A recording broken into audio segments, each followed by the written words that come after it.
আসসালামু আলাইকুম রহমতুল্লাহ। এই সর্বপ্রথম গুরুত্বপূর্ণ একটি ভিডিও আপলোড করে দিচ্ছি রেড ফ্ল্যাগ নিয়ে।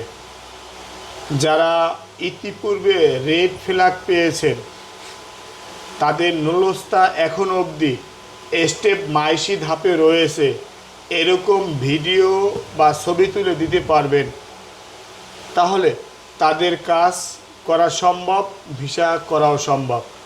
যদি আপনি 2026 বা 25 সালে আবেদন করে নুলস্তা পেয়ে থাকেন, আর যদি আপনার নুলস্তার গায়ে ঠিকানা ভুল থাকে, জন্ম তারিখ ভুল থাকে বা নামের একাধিক স্পেলিং ভুল থাকে, তাহলে ওয়েব পোর্টালে আবেদন করার পরে আপনাকে রেড ফ্ল্যাগ দেওয়া হবে। যদি এরকম রেড ফ্ল্যাগ আপনাকে দেওয়া হয়, আপনি আমার সাথে যোগাযোগ করতে পারেন, আমি নিঃসন্দেহে আপনার কাজটি স্বয়ং সম্পূর্ণ করে দিব।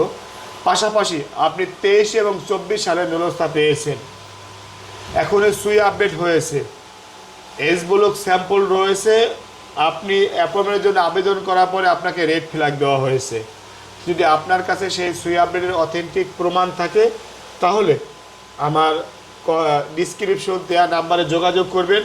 আমি নির্ভুল নিখুঁতভাবে আপনার রেড ফ্ল্যাগের পরিবর্তে অ্যাপয়েন্টমেন্ট নিয়ে দিব, আপনার সমস্ত ফাইল প্রসেস করে দিব, ভিসা হওয়া অবধি আপনার দায়িত্ব নিব। আসসালামু আলাইকুম ওয়া রাহমাতুল্লাহ।